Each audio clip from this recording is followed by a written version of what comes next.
आगे बढ़ते हैं। क्वेश्चन नंबर 15 में कहा जा रहा है volume and surface area of a solid hemisphere are numerically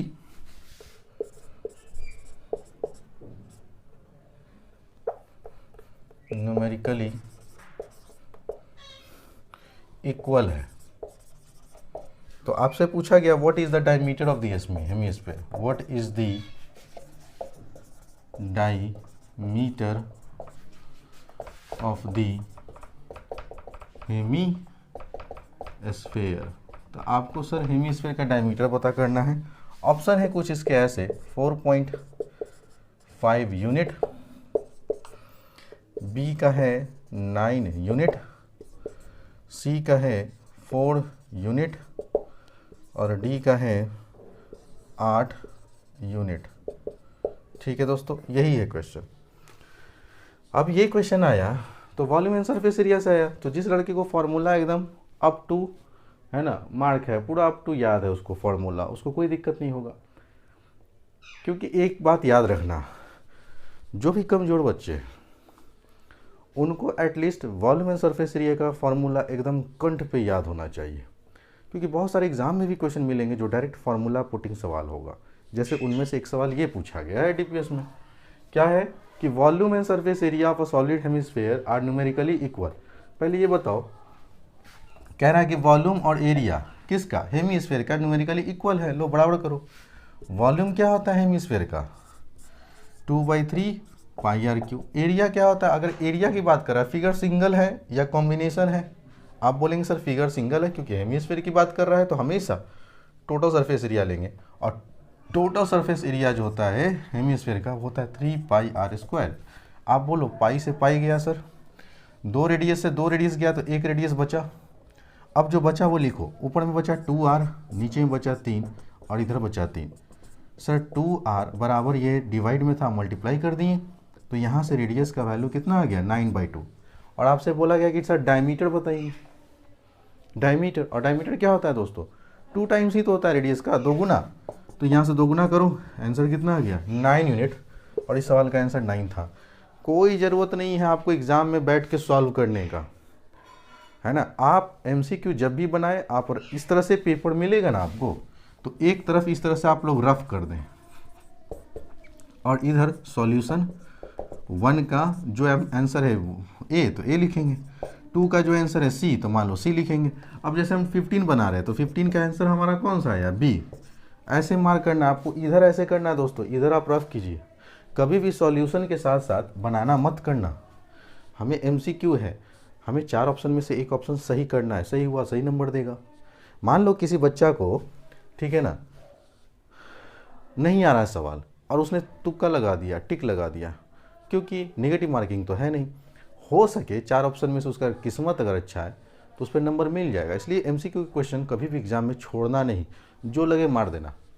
हो सके अगर किस्मत अच्छा हो तो आपको नंबर 1 नंबर तो आएगा। चलिए, तो क्वेश्चन नंबर 15 खत्म। अब आते हैं क्वेश्चन नंबर 16 पे। आज मैं 20 तक पूरा डिस्कस कर देता हूँ, इसलिए आप लोग टेंशन नहीं लीजिए, बस पढ़ते रहिए। अगले दिन मैं सेक्शन बी डिस्कस करूँगा, फिर सेक्शन सी, फिर सेक्शन डी और तब सेक्शन ई।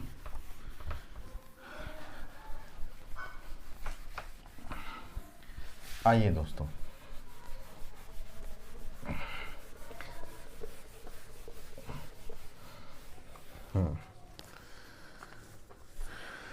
अब आइए क्वेश्चन नंबर 16 में क्या बोला गया, फॉर द फॉलोइंग डिस्ट्रीब्यूशन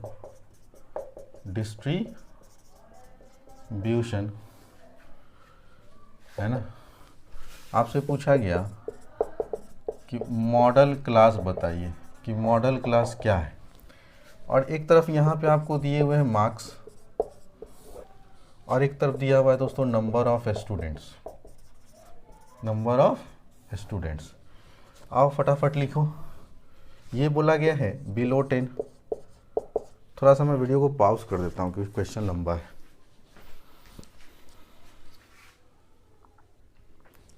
देखिए क्वेश्चन सर, अब आ गया हमारा स्टैटिक्स डिपार्टमेंट, जहाँ से है ना 3 पैटर्न आपको पढ़ना है बोर्ड के लिए। एक पढ़ना है मीन के बारे में, दूसरा पढ़ना है मीडियन के बारे में, और फिर लास्ट में हमको पढ़ना है मोड के बारे में। ठीक है, तो जो बच्चे हमसे मोड पढ़े थे है ना, उनको मैं वीवीआई कर इस तरह का पैटर्न करवाया था कि भाई साहब देख लो, बोर्ड का एक बहुत फेवरेट पैटर्न है बिलो लेस देन, बिलो और लेस देन टाइप, और एक और इम्पॉर्टेंट है मोर देन टाइप। लेकिन आपको मोर देन टाइप जो होगा वो बस आर.डी. शर्मा में मिलेगा, ना तो आपको आर.एस. अग्रवाल में कहीं मिलने वाला है, ना तो मोर देन टाइप का सवाल आपको एनसीईआरटी में मिलने वाला है। तो आप उस पर भी प्रैक्टिस करके जाएंगे, हालांकि उसके चांसेस 20 या 10% है आने का, लेकिन मैक्सिमम चांसेस देखा गया है कि बिलो वाला या लेस देन टाइप का क्वेश्चन ज़्यादा पूछा जाता है। अगर लेस देन टाइप का क्वेश्चन हो या बिलो टाइप का क्वेश्चन में आपको मोड निकालना हो, तो आप एक चीज़ हमेशा याद रखिएगा कि लेस देन टाइप और बिलो टाइप में आपकी फ्रीक्वेंसी चेंज करेगी। लेकिन जो लड़के इस तरह के भी लड़के या लड़कियां होंगी एग्ज़ाम में, जो अगर मोड पूछा होगा तो टीचर जनरली क्या पढ़ाता है कि मोड क्या होता है सर, है ना, रिपीटिशन होता है। रिपीटिशन किसका रिपीटिशन भाई, मैक्सिमम फ्रीक्वेंसी का। और इस हिसाब से लड़की लोग तुरंत देखी होगी कि सर सबसे ज़्यादा फ्रीक्वेंसी किसका है, 80 वाला, मैक्सिमम फ्रीक्वेंसी 80 का है, तो बिलो 60, और ये ऑप्शन मार के आ गई होगी बी, जो कि सरासर क्या होगा, गलत होगा। क्यों? क्योंकि सर कभी भी बिलो टाइप का सवाल आए या लेस देन टाइप का सवाल आए, इनके फ्रीक्वेंसी चेंज करेंगे। तो आपको करना था क्या, कुछ नहीं, इसके बगल में एक टेबल से दोबारा रिक्रिएट कर लेते हैं, और इधर फ्रीक्वेंसी, ठीक है ना, क्या बोला, बिलो 0 मतलब 0 से 10, फिर 10 से 20, एकदम तेज़ी में लिखता है, 20 से 30, 30 से 40, 40 से 50 और 50 से 60, तुरंत ये लिखते दोस्तों आप लोग। और उसके बाद फ्रीक्वेंसी, पहला फ्रीक्वेंसी एज इट इज़ लिखते और अगला माइनस पिछला करते। 12 में से 3 घटाओ, कितना आया, 9। 27 में से 12 घटाओ, 7 में से 2 गया 5, और 2 में से 1 गया 1, 15। फिर सर इसमें से ये घटाओ, अगला माइनस पिछला करो, 7 में से 7 गया 0, 5 में से 2 गया 3, फिर इसमें से ये घटाओ, 15 में से 7 गया 8, 6 में से 1 गया 1, फिर इसमें से इसको घटाओ, 80 में से 75 जाएगा तो कितना बचेगा, 5। अब आप देखो सर मैक्सिमम फ्रीक्वेंसी किसका है, यहाँ मिला आपको मैक्सिमम फ्रीक्वेंसी, तो मॉडल क्लास क्या हो गया, 30 से 40। तो ये जो लड़के 30 से 40 बनाए होंगे वो सारे के सारे सही हो गए। इसके अलावा कोई भी आंसर चुने होंगे वो 100% गलत है। आज के बाद से चाहे मीन हो, चाहे मीडियन हो, चाहे मॉड हो, कहीं भी लेस देन टाइप आए या बिलो टाइप आए, तो आपको फ्रीक्वेंसी को, पहले फ्रीक्वेंसी को एज इट इज़ लिखना है, और सेकंड फ्रीक्वेंसी के लिए अगला माइनस पिछला, अगला माइनस पिछला, अगला माइनस पिछला, अगला माइनस पिछला, अगला माइनस पिछला करो। और अब देखो कि सर मैक्सिमम फ्रीक्वेंसी किसका है, तो आपने देखा सर मैक्सिमम फ्रीक्वेंसी 30 है, नहीं तो हमारा मॉडल क्लास 30:40 होगा। उम्मीद करता हूँ सारे बच्चों को समझ में आ रहा होगा। Please take your time.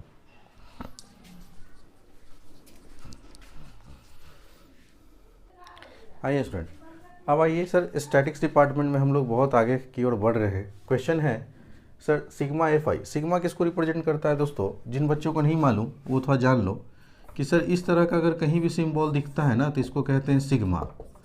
और सिग्मा जो होता है सर स्टैंड होता है सर समेशन के लिए। जिनको समेशन की जानकारी नहीं है वो जान लीजिए sir addition of all, addition of all, पूरे समूह को जोड़ देंगे ना तो उसको सिग्मा से रिप्रेजेंट करते हैं। तो सर सिग्मा FI फ्रीक्वेंसी का समेशन दिया हुआ, और सिग्मा FI इंटू XI भी दे दिया है, और मीन भी दे दिया है, क्वेश्चन में 3 है।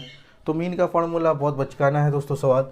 मीन बराबर आप पढ़ चुके हैं, सिग्मा FI इंटू XI बटा सिग्मा FI होता है।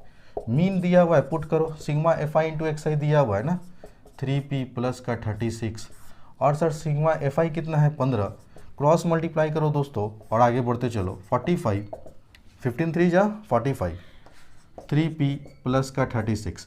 आपको P निकालना है तो P वाले को एक तरफ करो और इसको उठा के इधर घटा दो, तो 15 में से 6 गया, 9 बचेगा, और जब इसको काटोगे तो P का वैल्यू कितना आ गया दोस्तों, option number D is the right answer. अब यहाँ से पूछा गया next question, probability of getting an even number on throwing a dice. एक डाइस को अगर आप फेंकते हैं तो सैंपल स्पेस में क्या बोलेंगे, 1 2 3 4 5 6 बोलेंगे। तो नंबर ऑफ सैंपल स्पेस कितना हो गया दोस्तों, 6 हो गया। इवेंट के लिए, इवेंट में हम लोग इवेंट नंबर की बात कर रहे हैं, तो इवेंट नंबर कौन कौन है, 2 है, 4 है, 6 है। तो इवेंट में लिखो 2 4 6, तो नंबर ऑफ इवेंट यहाँ पे कितना हो गया, 3। आपसे पूछा गया प्रोबेबिलिटी बताइए इवेंट नंबर का, तो 3/6 करोगे, आंसर आ गया 1/2। पहला option is the right answer. ठीक है दोस्तों, उम्मीद करता हूँ सारे बच्चों को समझ में आ गया होगा। ठीक है, so please take your time.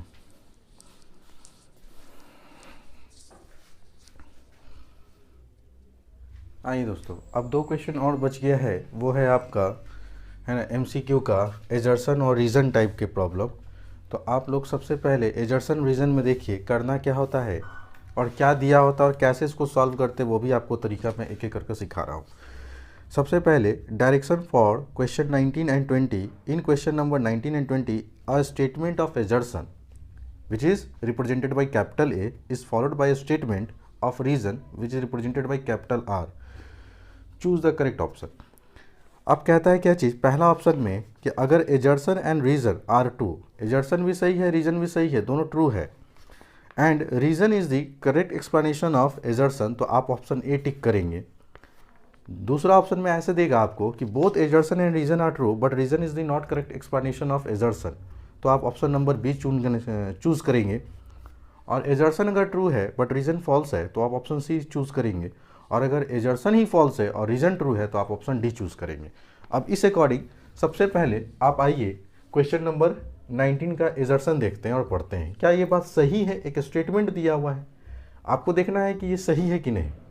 SCF 2 number का 18 है और उनका प्रोडक्ट कितना है दोस्तों, 3042। देन क्या LCM 169 आएगा, तो आपको तो चेक करना होगा। हम कहेंगे हाँ सर, चेक तो करना ही होगा।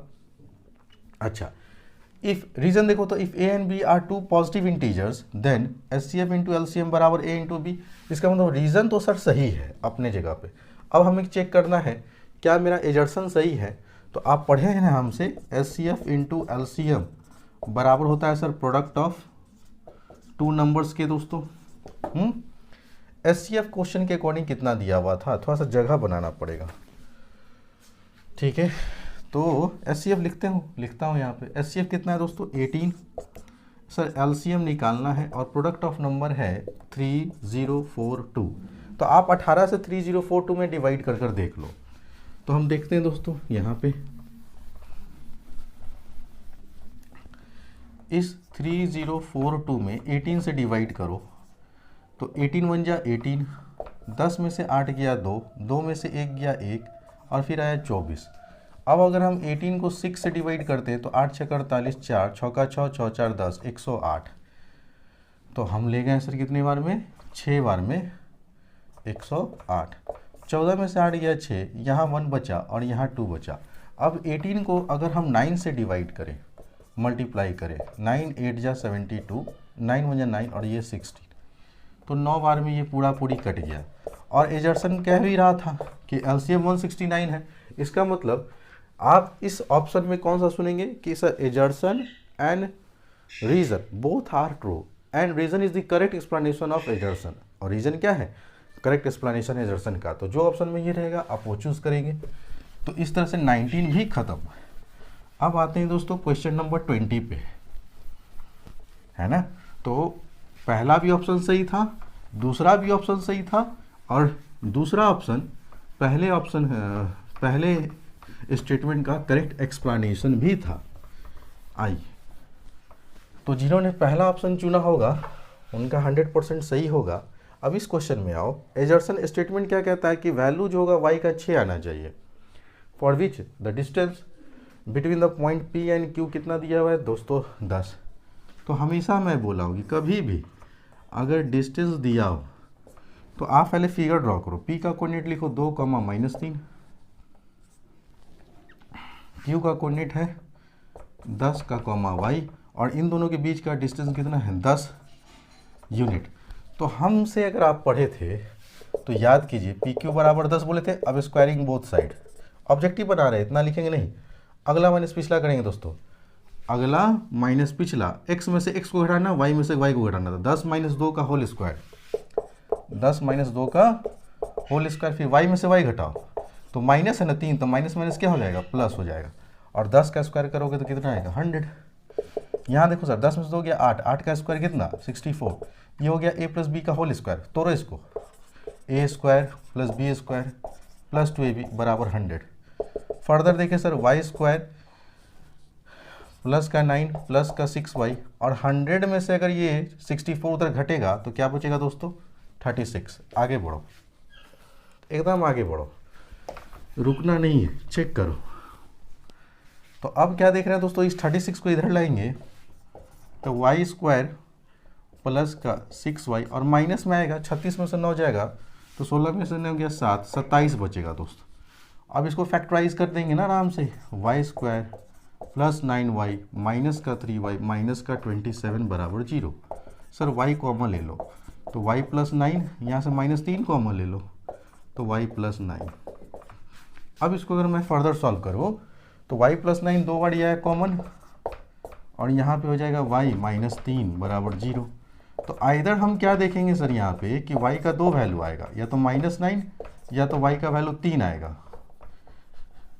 और यहाँ पे एजर्सन में कह रहा है कि नहीं y का वैल्यू 6 आना चाहिए, तो हम कहेंगे सर एजर्सन जो है ना मेरा एजर्सन वो कम्प्लीटली गलत है। अब रीजन पे आते हैं सर, डिस्टेंस दो पॉइंट के बीच का ये जो स्टेटमेंट है इसी से ना रिलेटेड है, ये भी डिस्टेंस फार्मूला, ये भी डिस्टेंस फार्मूला। किसी भी दो पॉइंट के बीच का दूरी निकालने का क्या ये फार्मूला पढ़े थे आप, x2 minus root over x2 minus x1 का whole square plus y2 minus y1 का होल स्क्वायर।